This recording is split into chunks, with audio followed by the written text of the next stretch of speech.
আজিৰ সভাত আমাৰ মাজত উপস্থিত সন্মানীয় মন্ত্ৰী ৰঞ্জিত দাস ডাঙৰীয়া,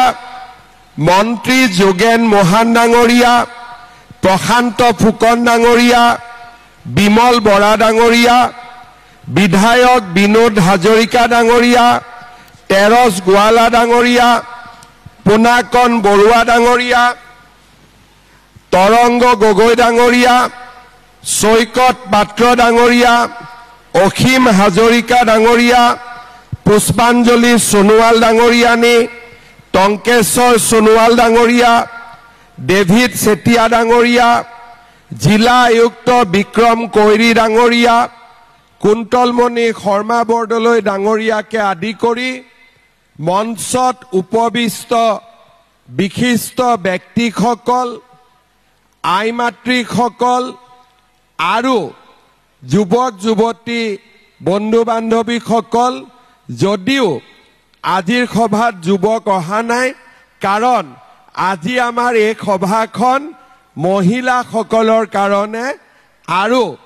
আই মাতৃসকলৰ কাৰণে। আজি আমি ডিব্ৰুগড় বিধানসভা সমষ্টিৰ মুখ্যমন্ত্ৰীৰ মহিলা উদ্যমিতা আঁচনিৰ পুঁজি বিতৰণ কৰিবৰ বাবে সমবেত হৈছোঁ। এই আঁচনিখন আমি ঘোষণা কৰাৰ পিছত এতিয়ালৈকে অসমৰ 16টা বিধানসভা সমষ্টিত হিতাধিকাৰীসকলৰ মাজত আমি পুঁজি বিতৰণ কৰিছোঁ আৰু আজি 17 নম্বৰ অৰ্থাৎ ডিব্ৰুগড় বিধানসভা সমষ্টিৰ আই মাতৃসকলৰ মাজত মুখ্যমন্ত্ৰীৰ উদ্যমিতা আঁচনিৰ পুঁজি খন্তেক সময় পিছতেই আমি বিতৰণ কৰিম। শ্ৰদ্ধাৰ ৰাইজ, ডিব্ৰুগড় বিধানসভা সমষ্টিৰ 14,025 গৰাকী মহিলাই এই আঁচনিৰ জৰিয়তে প্ৰত্যেকগৰাকী আই মাতৃয়ে 10,000 টকাকৈ লাভ কৰিব। ইয়াৰে 7,777 গৰাকী গ্ৰাম্যাঞ্চলৰ আৰু 6,248 গৰাকী আই মাতৃ ডিব্ৰুগড় পৌৰসভা অঞ্চলৰ পৰা ইয়াতে সমবেত হৈছে। এই আঁচনিখন আমি কি ধৰণে আগুৱাই নিব খুজিছোঁ, এই আঁচনিখনৰ লক্ষ্য কি, উদ্দেশ্য কি,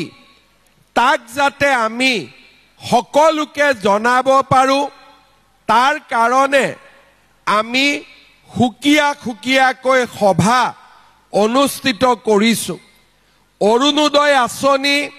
2020 চনৰ পৰা চলি আছে। আই মাতৃসকলে অৰুণোদয়ৰ বিষয়ে জানে, তাৰ কাৰণে অৰুণোদয় আঁচনিৰ হিতাধিকাৰীসকলক এনেকৈ আমি সভালৈ মতা নাই, নিজৰ গাঁৱতে তেওঁলোকে মিটিং শুনিছে, বেংকৰ একাউণ্টত আমি টকা দিছোঁ। কাৰণ এই আঁচনিখন নতুন আঁচনি নহয়, 2020 চনৰ পৰাই আমাৰ অসমত কম বেছি পৰিমাণে অৰুণোদয় আঁচনি চলি আছে। আঁচনিখন আমাৰ মহাৰাষ্ট্ৰ চৰকাৰে লৈ গ'ল আৰু কম দিনৰ ভিতৰতে এই আঁচনিখন দিল্লী আৰু হাৰিয়ানা চৰকাৰেও ৰূপায়ণ কৰিব। পশ্চিমবংগ চৰকাৰেও অসমৰ পৰা অৰুণোদয় আঁচনি লৈ গৈ লক্ষী ভাণ্ডাৰ হিচাপে পশ্চিমবংগত তাক ৰূপায়ণ কৰিছে। অৰুণোদয়ে যেনেকে মহিলাসকলক এম্পাৱাৰ কৰে, সবলীকৰণ কৰে,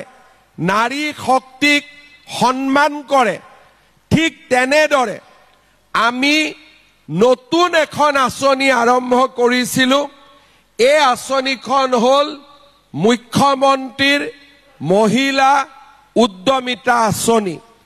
এই আঁচনিখন ভাৰতবৰ্ষৰ কোনো ৰাজ্যত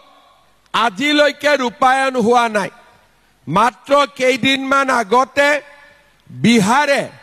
আমাৰ পৰা এই আঁচনিখনৰ বিষয়ে শিকি গৈছে, বুজি গৈছে। উদ্যমিতা আঁচনিখন বেলেগ আঁচনিতকৈ পৃথক কিয়? অৰুণোদয় আঁচনিত পুঁজি যায় 1250 টকা, ঘৰখন চলাবলৈ সুবিধা হয়। কিন্তু মহিলা উদ্যমিতা আঁচনিৰ উদ্দেশ্য বেলেগ। আমি সকলোৱে জানো আজি অসমৰ মহিলাসকল আগবাঢ়ি আহিছে আৰু আমাৰ মহিলা শক্তি আজি এক জাগ্ৰত শক্তিলৈ ৰূপান্তৰ হৈছে। 40 লাখ মহিলা আত্মসহায়ক গ্ৰুপৰ লগত জড়িত হৈ পৰিছে আৰু প্ৰতিগৰাকী মহিলাই আজিকালি কালি ঘৰত পৰিয়ালৰ কাম কাজ নকৰে, তেওঁলোকে কিবা নহয় কিবা এটা উপাৰ্জনৰ কামতো নিজক জড়িত কৰি ৰাখে। গান্ধীজীয়ে কৈ গৈছিল অসমৰ মহিলাই তাঁতশালত সপোন ৰচিব জানে। তাৰ মানে অসমীয়া মহিলাৰ উদ্যমিতা নতুন নহয়। অসমীয়া মহিলাই যুগে যুগে উদ্যমিতাক মানুহৰ সমাজত প্ৰতিষ্ঠা কৰিছিল। অসমত মহিয়সী নাৰী বীৰাংগনা সাধনীৰ পৰা সতী ৰাধিকালৈকে, কনকলতাৰ পৰা ভোগেশ্বৰী বৰুৱালৈকে অসমীয়া নাৰীয়ে যুগে যুগে সমাজৰ দায়িত্ব গ্ৰহণ কৰিছিল।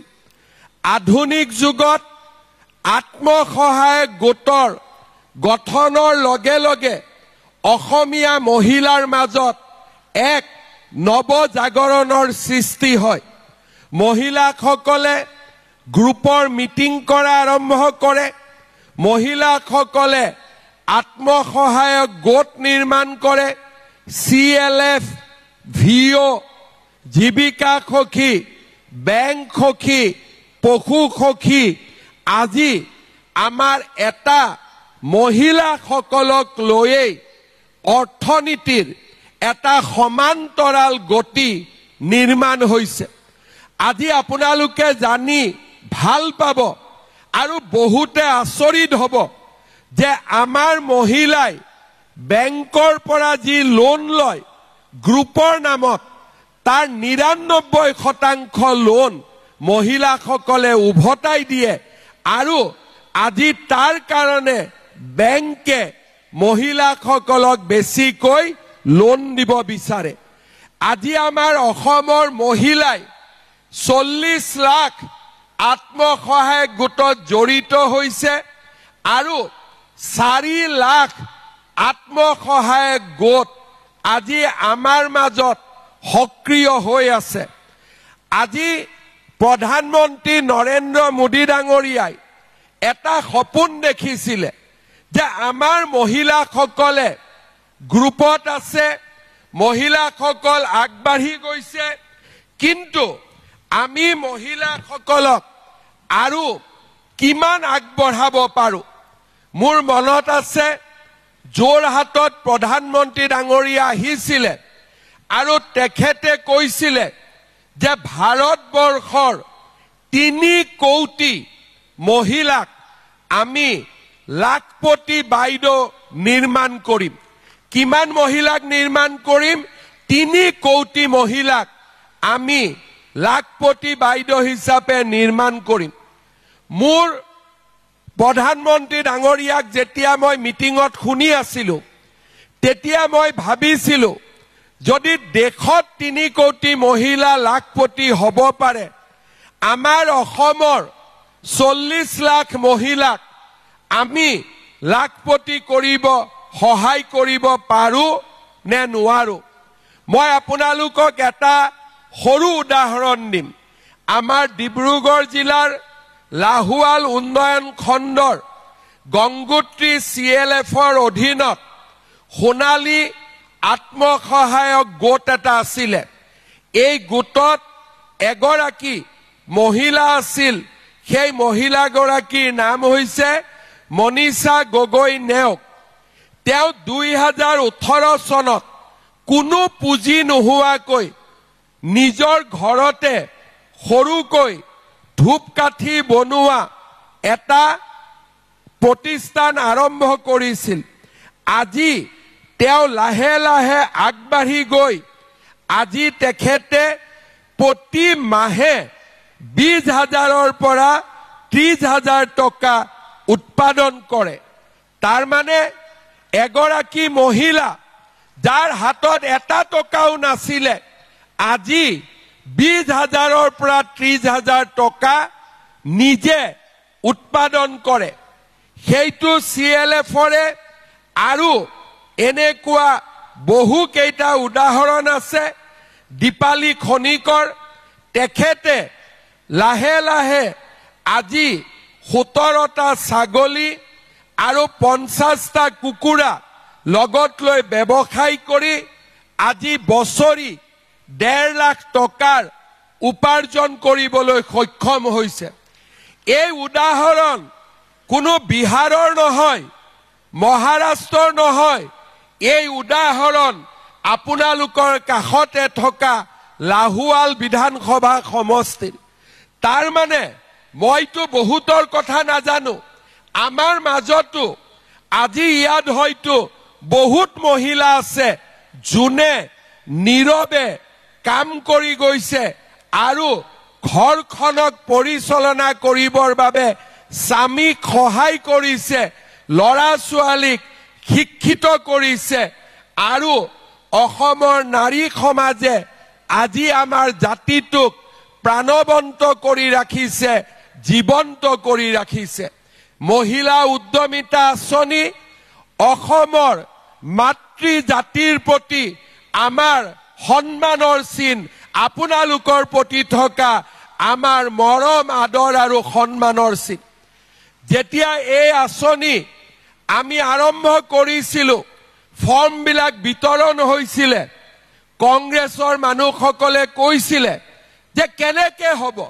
40 লাখ মহিলা 10,000 টকা কৈ দিলে 4,000 কোটি টকা লাগিব এইবিলাক ইলেকশনত ভোট লবৰ কাৰণে কৰিছে কেতিয়াও এই টকা নিদিয়ে কৈছিলে না নাই কংগ্ৰেছৰ মানুহবিলাকে কৈছিলে না নাই আজি আপোনালোকে নিজে দেখা পাইছে যে আমি কেতিয়াও আমাৰ সমাজখনক অসত্য কথা নকওঁ যদি আমি কৈছিলো অৰুণোদয় দিম অৰুণোদয় দিছো আজি যদি আমি কৈছিলো 1 লাখ চৰকাৰী চাকৰি দিম আমি 2 লাখ চৰকাৰী চাকৰি দিছো আমি যদি কৈছিলো যে আমাৰ মহিলাসকলক আমি উদ্যমিতা আঁচনি দিম আজি আমি অসমৰ 40 লাখ মহিলাক আমি উদ্যমিতা আঁচনি টকা দিবলৈ ইয়াত সমবেত হৈছো শ্ৰদ্ধাৰ আই মাতৃসকল টকা দিয়াটো মোৰ উদ্দেশ্য নহয় ই এটা প্ৰণালী ই এটা অনুপ্ৰেৰণা মোৰ উদ্দেশ্য হল আপোনালোকক 3 বছৰৰ ভিতৰত লাখপতি বাইদেউ বনোৱা আপোনালোকক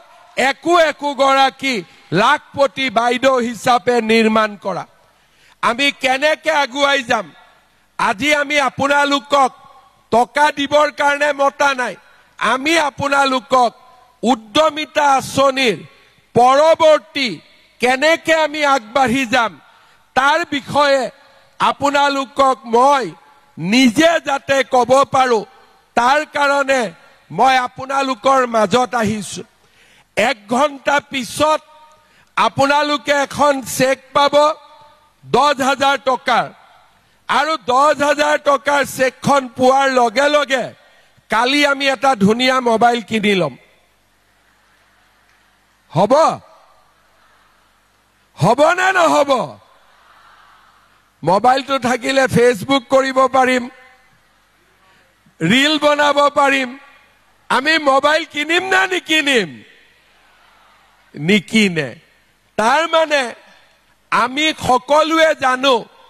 যে মোবাইল কিনিলে এদিনৰ কথা যদি হাঁহটো মাৰি দিও এদিন মাংস খাব পাৰি কিন্তু হাঁহটোক যদি পালন কৰো সদায় ৰাতিপুৱা কণী খাব পাৰি হয় না নহয় সেই কাৰণে আমি যদি এই 10,000 টকা ভাল কৰি ব্যৱহাৰ কৰো আগলৈ আমি আগবাঢ়ি গৈ থাকিম আমাৰ আঁচনিখন কি আজি আমি 10,000 টকা ললো তিনিটা কামত আপোনালোকে এই টকা ব্যৱহাৰ কৰিব প্ৰথম যে আমাৰ একোটা গ্ৰুপ আছে সবৰে আত্মসহায়ক গ্ৰুপ আছে এই 10,000 টকাটো আমি গ্ৰুপত দিলো টকা কিমান হল 1 লাখ হল এই 1 লাখ টকা দি আমি যদি ব্যৱসায় কৰিব খুজো বেংকেও আপোনালোকক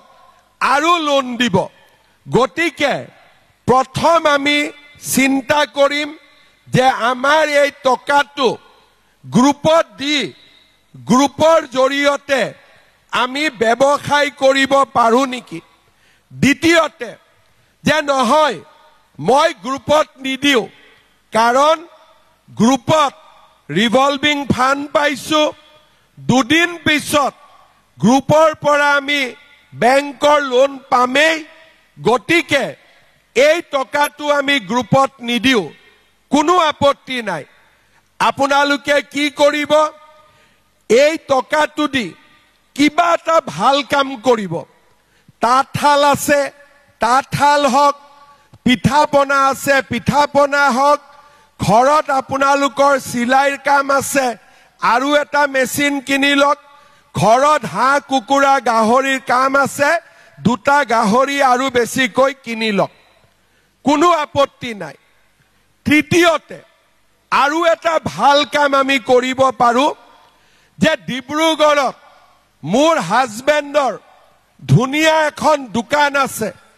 বজাৰত তেওঁ শাক-পাচলি লৈ আহে তেওঁ অটো ৰিক্সা 3 চকীয়া 2 চকীয়া তেওঁ চলাই বা তাৰ কাম কৰে বা আন যিকোনো ব্যৱসায় আছে ঘৰৰ ব্যৱসায়ত 10,000 টকাটো দিলেও আমাৰ কোনো আপত্তি নাই স্বামীৰ কষ্ট কমিব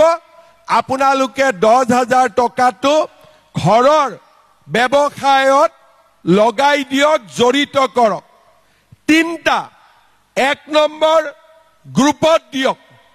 2 নম্বৰ নিজে কিবা এটা কৰক আৰু 3 নম্বৰ আমি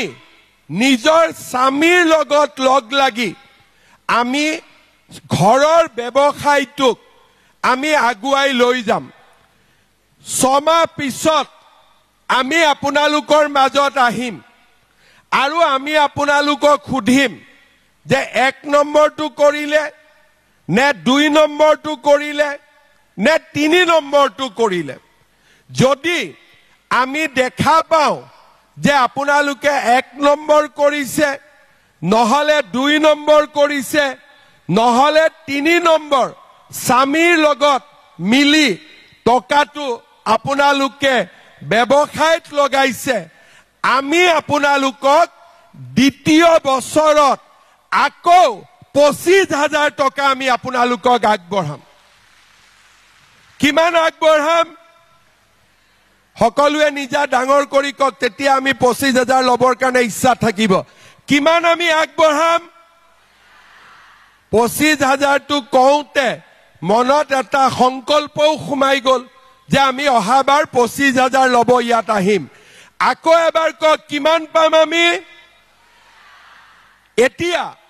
25,000 টকা আপোনালোকক দিয়াৰ পিছত আমি আকৌ 6 মাহ পিছত আহিম আৰু এবাৰ আপোনালোকক পৰীক্ষা কৰিম আৰু যদি আমি দেখো যে নহয় 10,000ও ভালকৈ খৰচ কৰিলে 25,000ও ভালকৈ খৰচ কৰিলে তৃতীয়বাৰ আমি আপোনালোকক 50,000 টকা আমি আগবঢ়াম খালি ইয়াৰ মাজত এটা কথা আছে এই 3 বছৰত যাতে আৰু 2-3টা বাচ্চা হৈ না যায় কাৰণ আমাৰ এই আঁচনিখন মতে সাধাৰণ শ্ৰেণীৰ কাৰণে 3টা সন্তান চাহ বাগিচা বা জনজাতীয় লোকৰ কাৰণে 4টা সন্তান আমি কিয় সন্তানৰ সীমাবদ্ধতা কৰিছো যদি লৰা ছোৱালী বেছি হয় আমিতো ব্যৱসায়ত মনোনিবেশ কৰিব নোৱাৰো তেতিয়া লৰা ছোৱালীক চাব লাগিব সেই কাৰণে এই আঁচনিখনত আৰু এটা কথা আমি বান্ধি দিছো যে সন্তানৰ সংখ্যা যাতে বেছিকৈ বাঢ়ি না যায় এটা সীমাবদ্ধতাৰ মাজত থাকি যায় মই ঠিক কৈছো না নাই কোৱা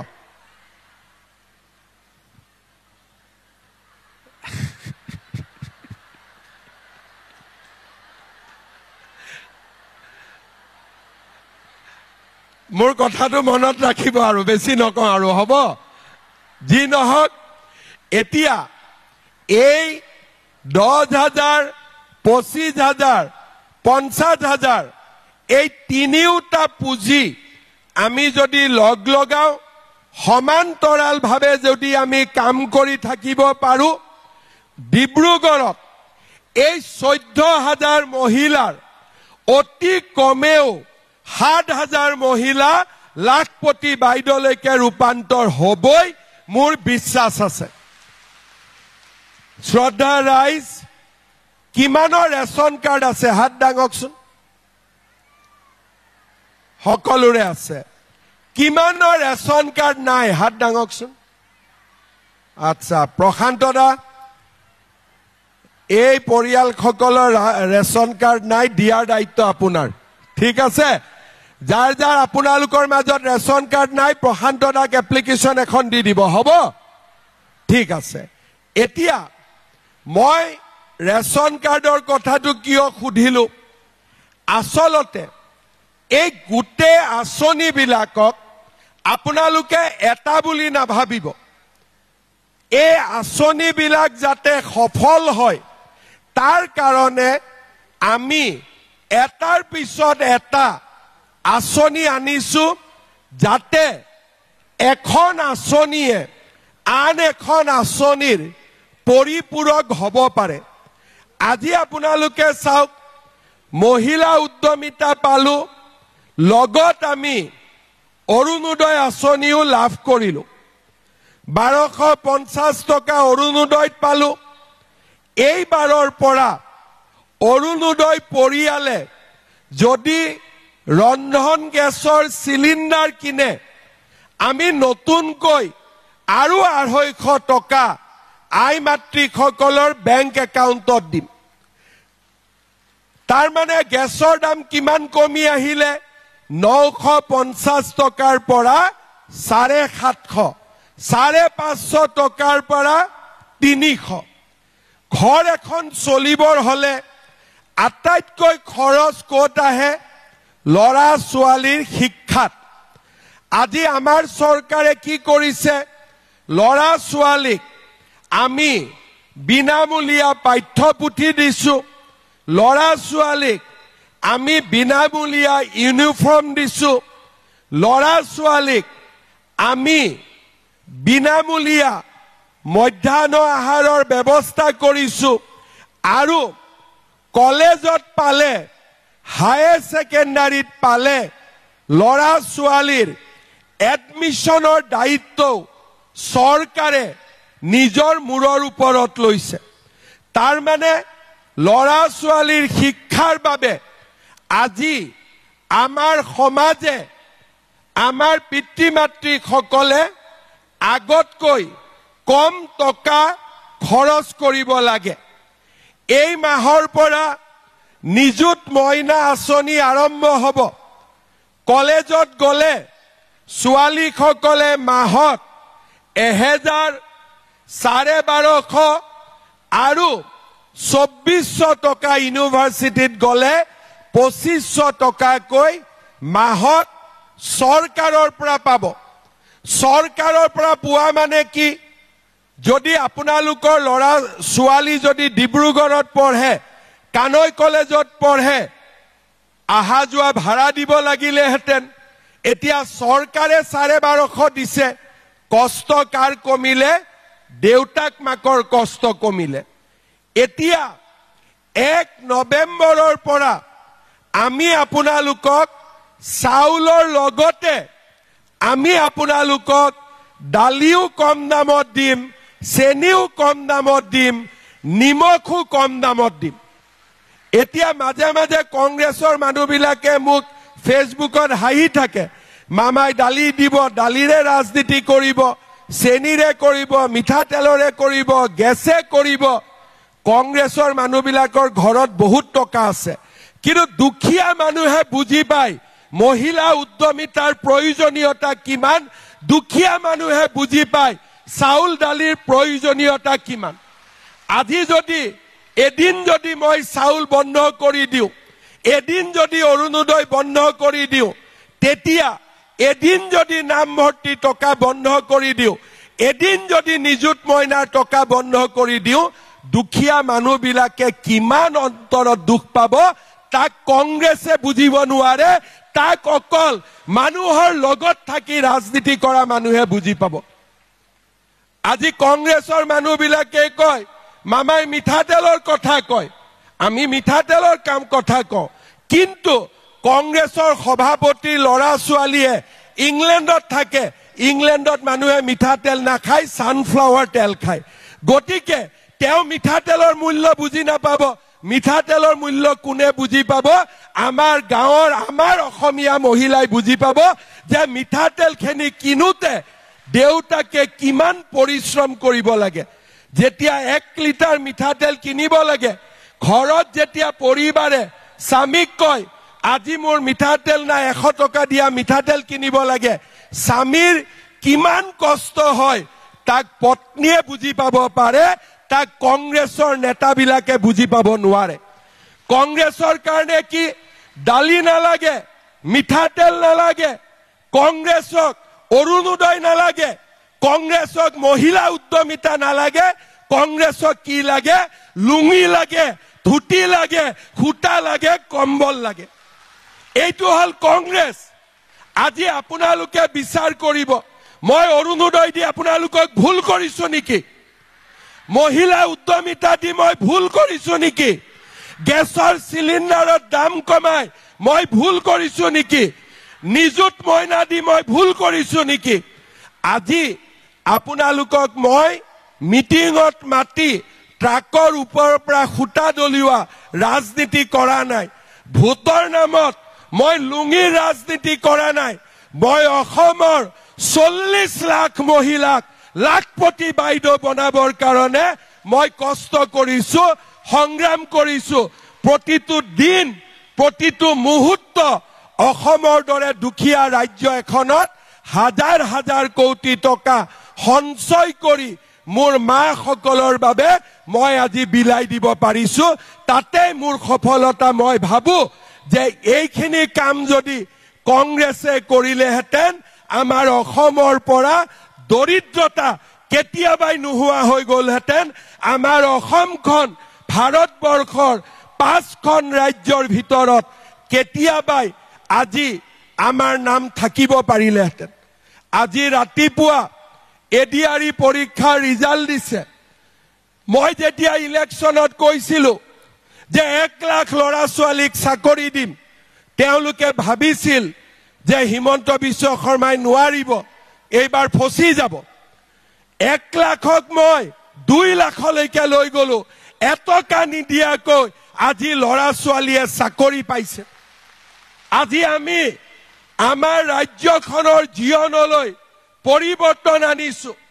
আজি চাকৰি টকা নিদিয়াকৈ মানুহে চাকৰি পাব পাৰে পইচা খৰচ নকৰাকৈ স্কুল কলেজত পঢ়িব পাৰে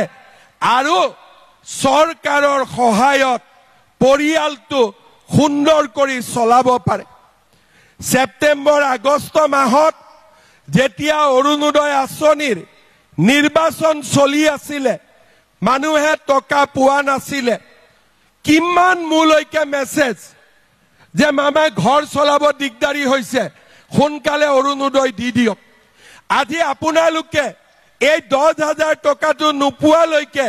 আপোনালোকে মোক কিমান কৈছে যে মামা কেতিয়া দিব। তাৰ মানে আপোনালোক এই টকাটোৰ কাৰণে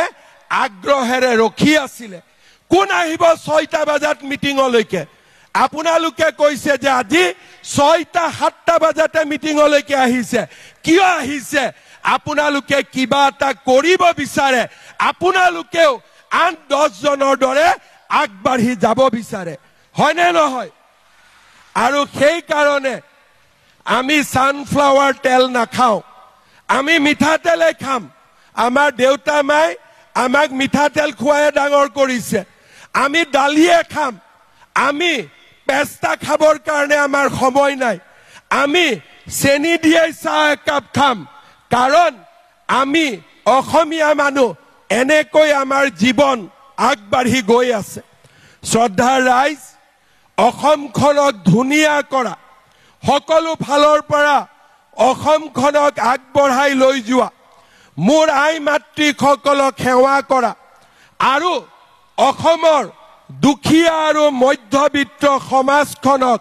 আগবঢ়াই লৈ যোৱা 5টা বছৰ এই কামখিনিৰ কাৰণে আমি প্ৰতিটো ক্ষণ, প্ৰতিটো পল আমি কাম কৰিছিলোঁ। আৰু সেই কাৰণে প্ৰথমবাৰৰ বাবে 40 লাখ মহিলাক এনেকৈ আমি আঁচনি দিব পাৰিছো। মই বহুত দিন ৰাজনীতি কৰিছো, প্ৰশান্ত দাই মোক শুদ্ধ কৰি দিব পাৰে। ডিব্ৰুগড়ত কেতিয়াও ইমান মহিলা একেলগে আজিলৈকে কেতিয়াও একেলগে কোনো মিটিঙত অহা নাছিলে, কোনো মিটিঙত অহা নাছিলে। কিয় আহিছে? আপোনালোকে বুজি পাইছে যে এই আঁচনিখনৰ জৰিয়তে আমি আমাৰ পৰিয়ালটোক আগবঢ়াই লৈ যাব পাৰিম। শ্ৰদ্ধাৰ ৰাইজ, আমি যি কৰিছো অসমৰ বাবে কৰিছো, আমি যি কৰিছো অসমবাসীৰ বাবে কৰিছো, আমি যি কৰিছো জননী আৰু জন্মভূমিৰ কাৰণে কৰিছো। আৰু তেনেকৈ আমি আমাৰ ৰাজ্যখনক, আমি আমাৰ প্ৰদেশখনক আমি আগুৱাই লৈ গৈ থাকিম। অসমক আমি ভাৰতৰ ভিতৰত শক্তিশালী ৰাজ্য কৰিম। অসমৰ প্ৰতিগৰাকী মাতৃক নতুন অসমৰ কনকলতা সতী সাধনী হিচাপে আমি নিৰ্মাণ কৰিম। এয়া হৈছে আমাৰ লক্ষ্য। শ্ৰদ্ধাৰ ৰাইজ, ৰাতিপুৱা সোনকালে আহিছে, উভতি যাব লাগিব। 14,000 মহিলাই একেলগে যদি চেক ল'ব যায়, চেক নাপাবই, আকৌ কংগ্ৰেছৰ দৰে হ'ব, খুটা ট্ৰাকৰ পৰা দলিয়াই দিলো, ওপৰত থপৰা থপৰি। সেইকাৰণে আমি কি কৰিম? চেকখিনি আমি ভিঅ' বাইদেউসকলৰ হাতত দি দিম। ইয়াতেই ভিঅ' বাইদেউসকলে বা আমাৰ যি টাউনত আছে, টাউনত আমি লোকেল কমিটিক আমি দি দিলো। এতিয়াই বাইদেউসকলে চেক লৈ গ্ৰুপৰ সভাপতি গৰাকীৰ হাতত দি দিব আৰু সভাপতি গৰাকীয়ে আজিয়ে এতিয়াই আপোনালোকক চেক দি দিব। কাৰণ চেক নোলোৱাকৈ আজি আমি ঘৰত নাযাওঁ, হয়নে নহয়? এইখিনি কাম কৰোঁতে 1 ঘণ্টা সময় লাগিব। প্ৰথমতে চেক আমি ভিঅ'ক দিম, ভিঅ'ই চেকখিনি গ্ৰুপৰ সভাপতিক দিব আৰু গ্ৰুপৰ সভাপতিয়ে আপোনালোকক দিব। 2-এখন চেকৰ নাম ভুল হ'ব পাৰে। যেনেকৈ আমি অৰুণোদয় দিলো, 30 লাখ মহিলাক দিলো, 40,000ৰ একাউণ্টত পইচাটো নোসোমালে। কিয়? একাউণ্টবোৰ ভুল হৈ থাকে, ঠিক কৰিব লাগিব। চেকখন দিয়াৰ উদ্দেশ্য হৈছে যাতে একাউণ্টবোৰ নিজে নিজে শুদ্ধ হৈ যাব পাৰে, ভুলবিলাক নোহোৱা হ'ব পাৰে। চেকত যদি নাম লিখোতে কাৰোবাৰ নাম যদি ভুল হৈছে আপোনালোকে ভিঅ বাইদেউসকলক ঘূৰাই দিব, নহলে জীৱিকা সখী বাইদেউসকলক ঘূৰাই দিব, নহলে মিউনিচিপালিটিক জনাই দিব। কাউন্সিলৰ সদস্যসকল আছে পৌৰ নিগমৰ, তেওঁলোকৰ হাতত দি দিব। আমি আপোনালোকক লগে লগে কাৰেকশ্যন কৰি চেকখিনি উভতাই দিম। আজি চেক লৈ যাব নে নাযাব? কিছুমানে নাযায় নেকি, ইমান লাহেকৈ কৈছে। আজি নিদিলেও হ'ব? লৈ যাব নে নাযাব আজি চেক? এতিয়াহে মই বুজি পাইছো। আপোনালোকে ডাঙৰকৈ কলেহে ভিঅ বাইদেউসকলে সোনকালে কামটো কৰি দিব, হয় নে নহয়? গতিকে মই দীঘলীয়াকৈ নকওঁ, আকৌ এবাৰ ডিব্ৰুগড়ৰ আই মাতৃসকলক মোৰ প্ৰণাম জনালো। 10,000 টকাটো ভাল কৰি ব্যৱহাৰ কৰিব। 25,000 50,000 দিবৰ কাৰণে মই আকৌ আপোনালোকৰ মাজত আহিম। বহুত বহুত ধন্যবাদ। মোৰ লগত